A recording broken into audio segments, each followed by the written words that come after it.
I read this last night, and Yeah. it's like, it puts every like cleaning a room or just a space into 5 things. It's 5 things. So what's the 5 things? With 6 steps? Yeah.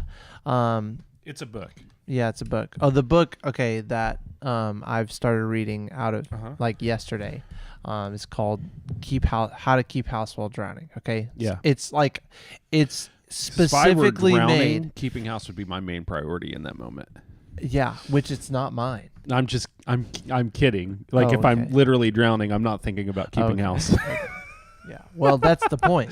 Anyways, Metaphor. Okay. Metaphor. Okay. So Metaphors the five How do you things know? Yeah. is trash. Yeah. Take out trash. This Dishes. is very like It's so literal. basic. It's Yeah. so seriously. Do the dishes. Yep. Put no laundry. Yep. Okay. So Yep. wait, go back to number 1. Number 1 is Trash, dishes, laundry, Okay. things that have a place, Yep. and things that don't have a place. So So what do you do 6 with the steps, things that don't have a place? That's step number 6. But so you okay. haven't gotten that far in the book You yet. either, So. I Throw 'em mean, away. I actually haven't gotten that far. Do you throw them away? Huh? You could throw them away, or you create a If it- place, or that's the part that takes the longest. But I do think Alpha and I live this way. Like if something Yeah. doesn't deserve a place, we get rid of it. yeah. So, I think I but do struggle with that a little bit. breaking it down to 5 simple steps, it's like, okay, well, at the very least, like doing them in that order. Like Yeah. if I don't get to the whole thing, it's manageable to at least take care of the trash and dishes. Yeah. Like it sets it up to where even if you do a little bit, it's enough to keep like from like bugs or whatever. So I have ADHD, and like oftentimes the details or like the mess ups, the mess, okay, if you will, like oftentimes weighs on people. Yeah. On especially me, like I've got things going on, and so like, but I'm always, my whole life it's been like, if we don't have a spotless house, we're not doing it right. So Yeah. so this book has been good. Like I just started reading it yesterday. Shout out to Caitlin Miller. It was her suggestion. Do you think that procrastination, because I think this, like what you're talking about, like, and this doesn't really even totally apply to what we're talking about a little bit later, but do you think procrastination is a product of anxiety every time? No, absolutely not. No? I don't think so. No. Where do you think it comes from then? Because I think It can be anxiety, but Yeah. it can also be some people. Like I'm probably most productive under a deadline. okay. And I think Me that too. I procrastinate because I know like this is only going to take me this long. Okay. You know what I mean? That's So, really like, good. So like I create false deadlines in the sermon writing process so that because I'll still procrastinate to the deadline. Yeah. Yeah. You know what I mean? But I have to have this false deadline to meet. Otherwise, I'll wait until the week of and like finish up on Thursday or Friday. You know? Yeah, I think maybe for me, procrastination has taken form in a response to anxiety. Yeah. A lot of people. I would Yeah. say that that's a very common thing. I think More often than like, oh, I know I got time. But I don't think what he's describing is procrastination anxiety. I think what he's describing is like just anxiety, like maybe like that. It's not like he's waiting. I'm gonna wait until I have to clean my house. It's like I don't have to. Right. And so you don't because there's other things. You know what I mean? Like Yeah. I'm a busy guy, or oftentimes I'm a busy like guy. I am a busy guy, Yeah. but Right. or what happens is rest Yeah. becomes the thing, and I do need rest. Yeah. But also realizing that those things that I'm like, I think the thing that the book is really good at is like that doing chores is not a morality conversation. Like I don't think I've ever put that together, which Yeah. is a weird thing to say. Like out you've always loud. thought it was morality? I always thought, like, just knowing my Mhm. just my own self, like have always been really bad at doing dishes. Yeah. I've always been really bad at I'm really good at them. Like I do dishes well, I clean well, but I just don't do it a lot. And so I went or when I do it, it's like a little bit overtime. Like I should have done it. It would have been easier. So like for me, like my thing is like, okay, I have to sit down and do it. and then it becomes too big in my mind. Yeah. Even though it would have taken, so 5 minutes. that's what I'm talking about. Yeah. Like the anxiety thing. Yeah, I Like- would say it is anxiety, like Yeah. procrastination through anxiety. But procrastination, to me, like shows that there's a deadline, and so, like, versus just not doing it. But the whole point of the book is like, no, it's not about like a morality. Like, it's not. You're not a better person if your house is more clean or not. No, it's about just function. Well, and it's like, so Alpha and I keep a fairly clean place. I would agree. In fact, we can concur. In fact, we've realized, we were just talking about this like a couple months ago, or maybe even as recent as a couple weeks ago. It can sting people when they come over if we acknowledge, like, man, our house is a mess. Oh yeah. Because like it can be to us, but it may not be to a lot of people. Yeah. You know what I mean? Like, to us, the house is a mess if it hasn't been vacuumed today. I just say, oh no, it's fine, even if your house is. Yeah. No matter what it is. Our house was always a mess growing up. Yeah, and so we've kind of recognized that because for, like, neither one of us can relax well in a mess. Dude, that's my wife. She's watching right now and she knows it. Yeah. And so Alpha is probably more that way than I am, but neither one of us really, and we both have different things that really wig us out in our house. For me, it's like the couch pillows. Like, if they're messed up, it really wigs me out. You have to I have to go around and, like, put them on the couch in the place they go funny. and chop them. It's wild. chop them. Yeah, you put them. Oh, like fluff them? Like okay. Like the realtor chop. Oh, okay. So it's got that. Nice yeah, curve right. at the top. You know, I think our pillows, our house would drive you crazy then, because I think my house would drive my me house crazy. drives me crazy because I have 3 sons. I was gonna say, can't put the pillows back. Yeah, our kids it's like the first thing they do in the morning is get up and throw the pillows off the couch. Yeah, and so and there's like things because I think because I worked in restaurants like early on, there's things in kitchens that if they're not cleaned a certain way, it really bothers me. And Alpha's the same way, like in other spaces of the house. And so I think it's that. But what people don't necessarily realize is like we can come into your house and it can be messier than what our house is, and that doesn't bother us. Yeah, you know what I mean? It's like to each his own type of a mindset. like yeah. Well, because again, it's about function. If I don't see a bunch of bugs running around, I'm not like, oh wow, you're a dirty person. Yeah. You know what I mean? Like we don't.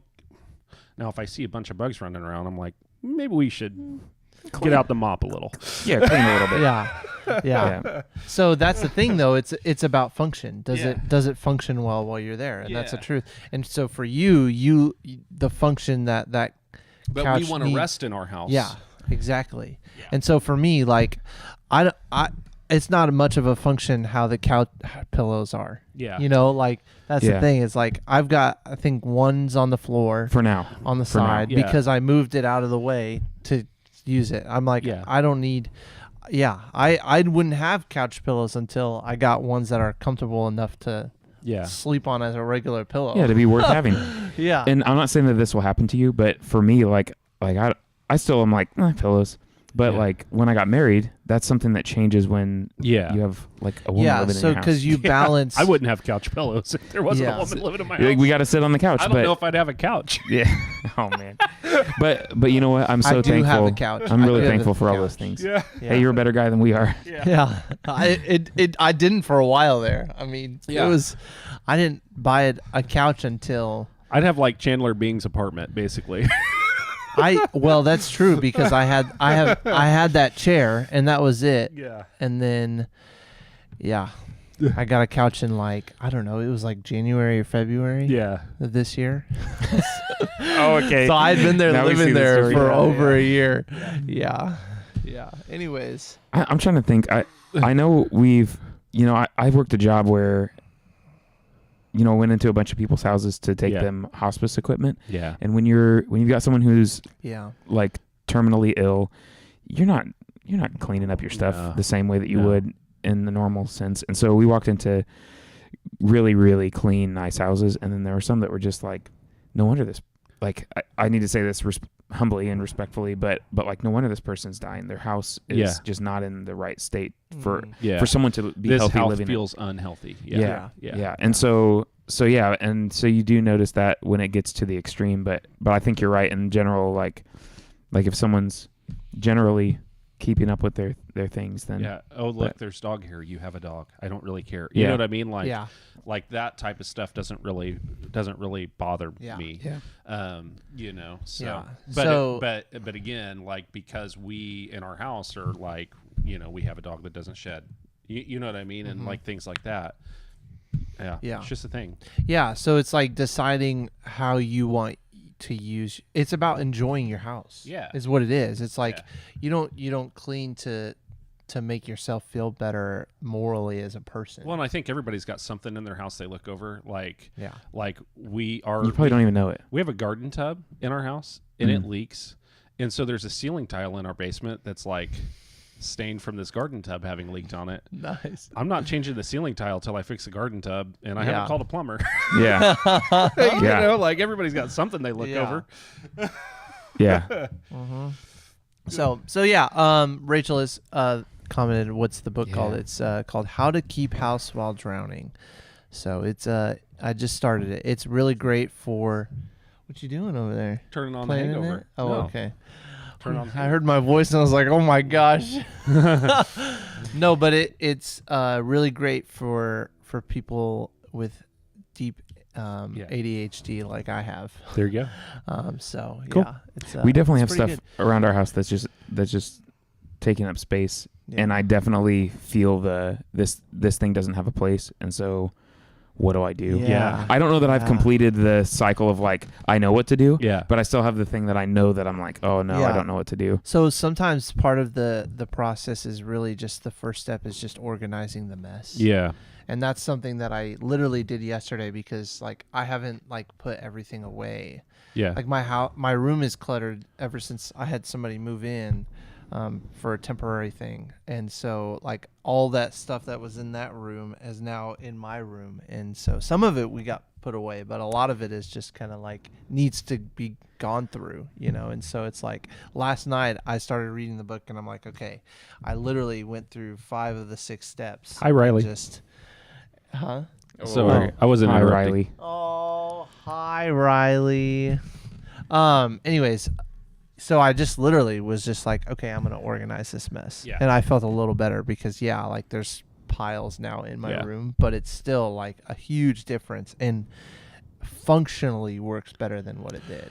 Did you ever see that show that the lady, I don't even know her name. Like Mary Kondo or whatever it was. Whatever Does it this is. give you joy? So you take all your stuff and you put it in a big pile. Actually, this is kind of probably goes like side by side with that the book. last book that I read. Everything in a pile. The last book I read before this was Ruthless Elimination of Hurry. Oh, yeah. It's the same thing. It's simplicity. You're taking a Christian life class right now. Yeah, you are.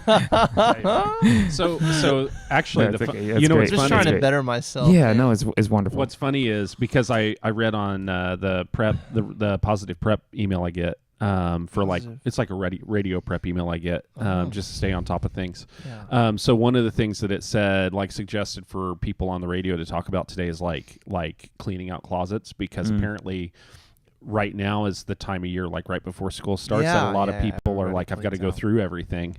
I've kind of felt that way, but not like cleaning out all the stuff. Yeah. So Alpha's been doing it. Like I saw it in there and I started laughing because Alpha's been going like making each boy sit in their closet and go through it piece by piece by piece with her. I need to do that too. I like my closet is like I mean, what's great about school is that you do that every year, and I haven't been in school for a few years now, so it's been like the great clothes hand me down, and like all of the stuff has been going on. Yeah. I've been going through our workshop, and we have a small wood pile. It's not huge, but I definitely have some pieces of wood that I just need to get rid of because they're old and nasty. Listen, and why am I keeping? That's my piece of wood. You know what I mean? Like every guy has a stack of wood. So you know, so I have a small wood pile, and I kind of went through that a little bit. I have a drawer. I have a wood drawer. Yeah. Oh, nice. My boys clean their dresser by just throwing it on the floor, so that's fun. Yeah, that would be. That's the first step. They put it in a big pile. That would be my system. A lot of organizing the mess, and then we'll get to it eventually. We did. So we have this chores app that the boys like check off their chores every day. Classic. And it's actually doesn't surprise pretty me new. at all. Yeah. And we tried that. Yeah. Walked right past it. Yeah, I get it. Well, here's the thing. They still live with mom and dad. And so this app is the gateway to get to use their devices. There we yeah. go. Mm-hmm. So bribery. Yeah, a little bit. I did that before devices. So yeah. So they Ezra's realized all of the junk on his dresser. He can't actually dust his dresser, which is one of the things he's supposed to be doing. Oh man! And so when Alpha was going through his closet with him, Rachel. when Alpha was going through his closet with him, he was like, "Can you help me clean off the top of my dresser so it's easier to dust?" That's sneaky. Maybe we need to employ that. It's called S'mores Up. It's worth it. Wow. S'mores Up. Yeah, and then the kids. Oh, app, the checklist is an app. Yeah, and then the kids app is called Teen Spirit. Oh. And you can, so it's like Is it smelly? It awards points, and so like I coins. think they'd prefer the S'mores app. And so you can turn it into like a gaming, like a gamified way of doing chores. Like after you get so many points, you can earn this thing, or you can, you know what I mean, like whatever. That's cool. Yeah. So we don't do that part, but you could. Yeah. Oh man. Maybe I'll get the Smells Like Teen Do you Spirit need app. me to? I tell you what, I can add you to ours, and I could just create a list of chores for you, and then you're not allowed to play video games until it's done. This is a record. Else, We've I been don't on play topic video this whole games time. anymore. Yeah, that's this great. has been wonderful. Oh my gosh. Yeah. Well, I mean, we're talking about pardoning the mess, you know? Yeah. And That is what we were talking about yesterday. I don't know in fact. I don't know what you thought that this would go to Yeah. besides Joey's, Well, soon to be less messy apartment. and we're in literal mess right now. Yeah. And we kind of need to go metaphorical mess because that Yeah. might be messier than the physical mess. Well, yeah, We're all hoarders whenever we're all hoarders whenever. Hoarders of what? What's the metaphorical thing that we're? I'm saying we're hoarders of our like mental mess and spiritual mess sometimes. Yeah, there you go. Yeah. There you go. Our inside and our houses look all nice and tidy, Sometimes but our inside is a hoarder. Sometimes you need to organize your personal mess inside before you start dealing with it. Sometimes your personal mess inside spills out to your external mess too. So That true. That does happen. I mean, that's definitely the thing that happens when you have someone in your house that's Yeah. terminal. Yeah. Absolutely. Like your inside mess meets your outside mess. Yeah. Well, I mean, there was one point when my mom was terminal that we were like, we need to have someone clean, like just come clean this house for us. We cannot do that right now. Yeah. And so we mentioned it like, hey, do you know we asked somebody, hey, do you know anybody who, whatever. And then all of a sudden they hired someone to send them to our house, which was an amazing blessing. that's cool.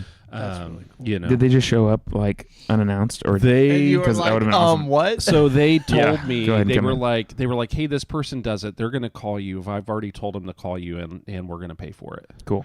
You were like, They just took all the steps that you were going to procrasticate out of it. So. Yeah, absolutely. So it was really cool. that's good. But Very yeah, pardon the mess. That was yesterday. We were wrapping up the Note to Self series. Man. It went What am I quick. gonna do now? With this series, it's just hit me so hard. Well, This- you're going to open your Bible into the So book of true. Jonah. Mm, That's what you're going to do. That's a good book. Yeah, it is. But yeah, so pardon the mess. And what we were really talking about is just the mess of becoming. Like that's what we were really talking about, because I think that a lot of people they start following Jesus and things do get a little bit messy. Like how do I exemplify Christ in a workplace that doesn't want me to exemplify Christ? Dude, yeah. You know what I mean? That's messy. Like things get messy, and so what ends up happening is a lot of people at that moment, they're like, well, I don't know how to do this, I just give up. Yeah. So what's like legitimately messy? I had this thought a long time ago when I worked at the grocery store, but when you would have people, you'd have regulars that would come in and then they would leave and you'd say, all right, bye, like have a great day. Yeah. And then you wouldn't see them and you let them just go off and do whatever they're going to do. And you don't have to bear the burden of their mess Yeah. until they come back in, but then you don't even acknowledge the mess. They just come in and buy you the things that they need and then you do it again. Yeah. And it's great. Yeah. It's like the best thing. But then now flip that and now you're working at church Right. and you say goodbye to the people but it's really there's a string that they kind of take with them as they walk out the door. Yeah. And you're connected despite all the things that happen. Mm-hmm. In addition to the fact that when they do something that causes turmoil inside the church, you don't just sweep it under the rug. Right. Well, hopefully not. And you don't just say goodbye to them and say, see you next time. Yeah. We bear that mess with people. And I think that's one of the most important parts of the church, but also maybe one of the hardest parts. Yeah, and if you look at the story we talked about yesterday, like it was absolutely John Mark, which is you find John Mark, he's introduced in Acts chapter 12. And so Barnabas and Paul, and if you have read the Bible much or been around church much, you might have heard of a time when Barnabas and Paul get in an argument and split ways. Mm-hmm. It's kind of almost like the first church split in the Bible. Almost. And so what they actually part ways over is this kid called John Mark, or John who is called Mark. I was going to say, was he a kid or was he? Yeah. I mean, kid is relative. Or 30. Kid is relative because I'm 42. So to me, Joey could be called a kid, right? But he's an adult man who on his own standing. Yeah. And so he's younger Kinda. than Barnabas. He's Barnabas's younger cousin. We don't know ages. exact Yeah. ages. You just keep calling him a kid, and I'm like, was Barnabas he? was a successful person. Yeah. And was a man of wealth. Who Yeah. gave all that wealth to the church. And Right. so he probably would have. He would have been old enough to accumulate. Yeah. And so. Yeah. So we were talking about this this moment where John Mark is he must be up and coming. He's walking around with Paul and Barnabas. Mm-hmm. He's invited on his first missionary journey. Yeah. And suddenly he just quits and goes home. Peculiar. But that causes some mess. That kind of causes the rift between Paul and Barnabas later on. Yeah. That causes some mess. However, just because maybe some of your choices have caused a mess, that doesn't mean that you're unredeemable. Mm-hmm. You know what I mean? Or that thing is unredeemable. Yeah. It doesn't even necessarily mean that you're not still within a relationship with Christ. Yeah. It might just mean that you got some work to do, know? And John Mark does that. Barnabas invests in him, and over time he becomes what Paul calls in his last letter, he calls him a partner in the ministry. Yeah. Yeah, it was kind of, the flow of the sermon followed the flow of the story. And I think it was, I feel like personally, I am a person of becoming. Yes. Aren't we all? Yeah. Yeah. But, I've, being in the age that I'm at, I've been here for not even 2 years. So, I feel that, and I feel, we don't know how long the journeys were, but, there are moments where it's man, whether you mess up or you think about quitting or, whatever it is, I'm sure everybody feels that as they, grow into where they're going. And we kind of sat there for a moment of hey, we need to you almost I felt like you in the sermon took the role of every person in the story. Uh-huh. And there was a moment where you were Paul. Yeah.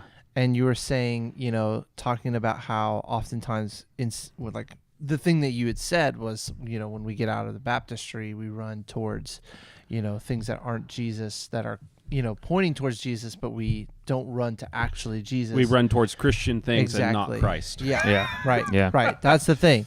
But that whole thing, I felt I was squirming in my seat a little bit because I could feel that tension of because when you are new, your brain goes to things that it shouldn't, or but even you miss things, and those things are helpful. Yeah. That's not a condemnation on the Christian things. Yeah.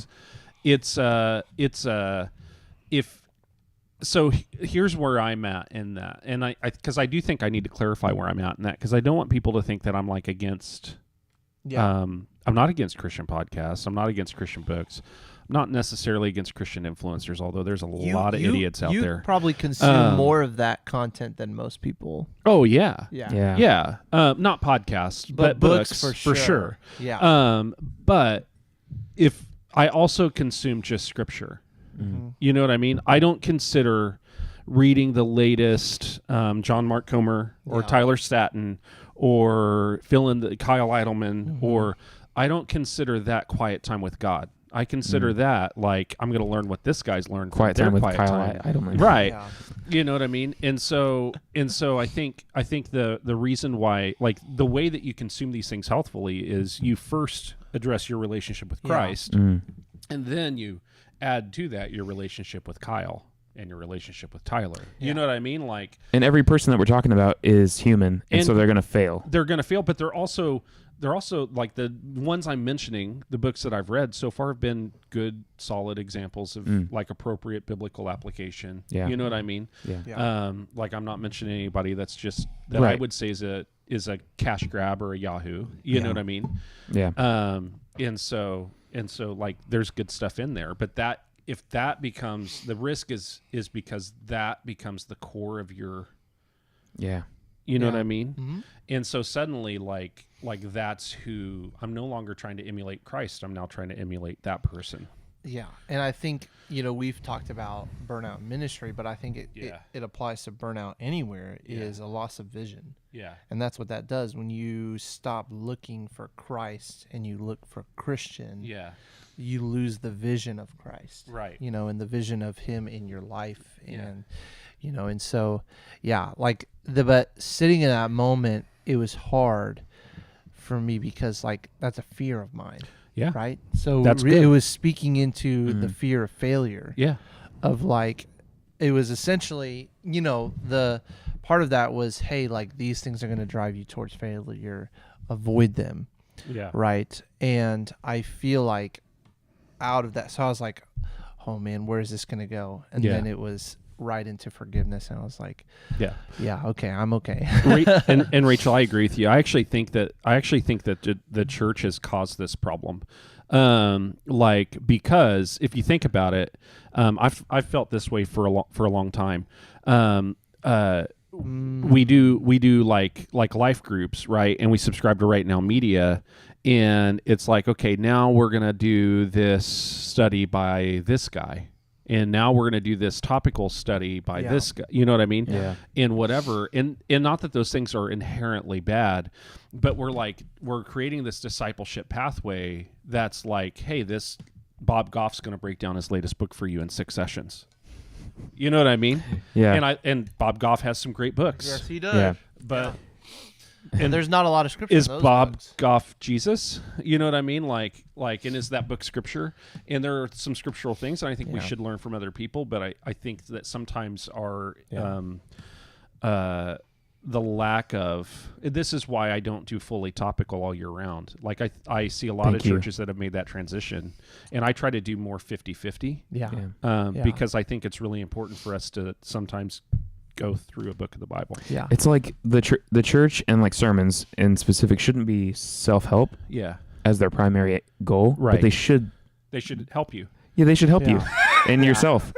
But so if they become that, then it's kind of like that. Well, these are the 6 steps in our series to become a a more likable guy. Yeah. And we're not seeking that, we're seeking a relationship. And I think that's what kind of getting together to read the Bible is like the means to a relationship. So I'm just going to throw it out there for people who watch podcasts. We never talk about huddle, but if you ever get invited into a huddle, say yes. You'll do that. Yeah. Dude, I have 2 weeks left. That's there crazy. 2 weeks left. 2 weeks left. Then you get to birth your own. Then I get to choose my own timeline. Yeah. But do it during the school year, not during I was the about to say, yes. Anyways, that's besides the point. Nobody understands all that what that means, but I would agree. Like one of the best things about Huddle or any just Bible study that you go to is that it is the Word of God, and there's the community aspect of it is awesome, but also there's something different that happens when you just read the Word of God. And I think, I don't know about you guys, but there have been times when like I've almost been afraid to read, or like there's all sorts of reasons why we wouldn't, and all of them feel valid in one aspect or another. Like sometimes we might be afraid to just like, like we're going to get something wrong. Like that's a lot of things that people say, or I don't know how, or I can't focus, or whatever it is. And I think part of the things that, you know, really like realizing that you have to start where you're at and just show up. Yeah. It's more than anything. It's not just like, you know, because when you're reading a Christian a Christian person, right? A Christian, when you're absorbing their content, they're showing up for you. Right. You know, but when you read the Bible, you're showing up to God. Yeah. You know, and so that's the thing is like that's I think sometimes the shift there is like it's easy to absorb because they have packaged it for you specifically. Yeah. Mm-hmm. And again, like well done Christian content is a great way to increase some knowledge. Yeah. It's a great way to do that. Yeah. But it doesn't replace like actually reading scripture. We started this conversation by talking about like things that I've been consuming.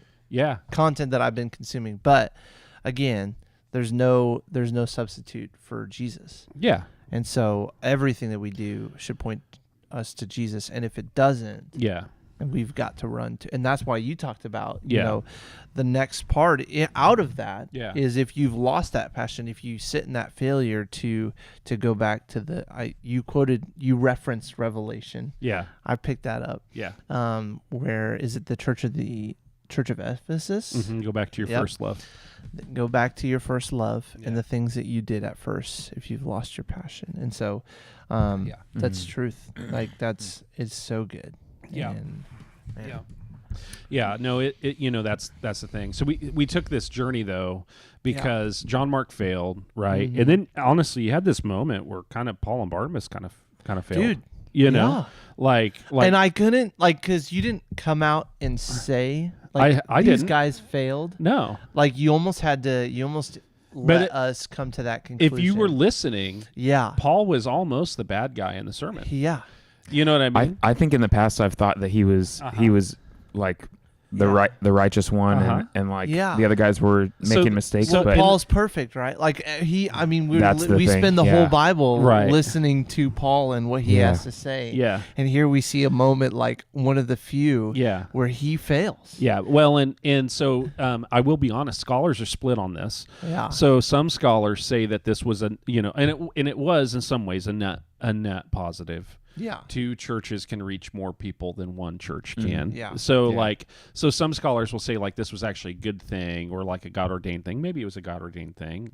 Maybe it wasn't God ordained. Maybe God knew, and so he just used it the best he could. You know, they probably learned from it. So they like both that learned from it. I'm sure that's part of it. But in the heat of the argument, right? Like Paul's standing there looking at the guy who defended him when he entered ministry, and he's saying, "Yeah, but you're wrong." Oh my god! You know what I mean? And the guy's going, "But this is just another kid entering ministry that I want to." You know what I mean? Like that hit, man. Like in the heat of the battle, you know, if you were judging the argument, you'd be like, you know what? Maybe Barnabas's heart is in the right place here. I mean, and maybe the right thing for them to do in that moment was to split, right? So that he could have the growth that he needed for John Mark, and that Paul could still continue to do the ministry that he felt called to do. Yeah, and maybe there's something that was not making both of those things happen. Yeah, perhaps they moved into different capacities. Yeah. I mean, we really don't hear about Barnabas again, do we? Yeah. So yeah. Yeah, so we hear about Mark again for sure. Well, yeah, a little bit. But through the letters, but and that's the thing is like Luke just kind of drops that in there and then doesn't really tie that up. But yeah, I think that it's kind of cool light to paint Barnabas because, like you said, like one of the reasons. I mean, you definitely see a shift in leadership between the two of them, you know, and Paul becomes definitely, you know, the literary leader in the story. Oh, for sure.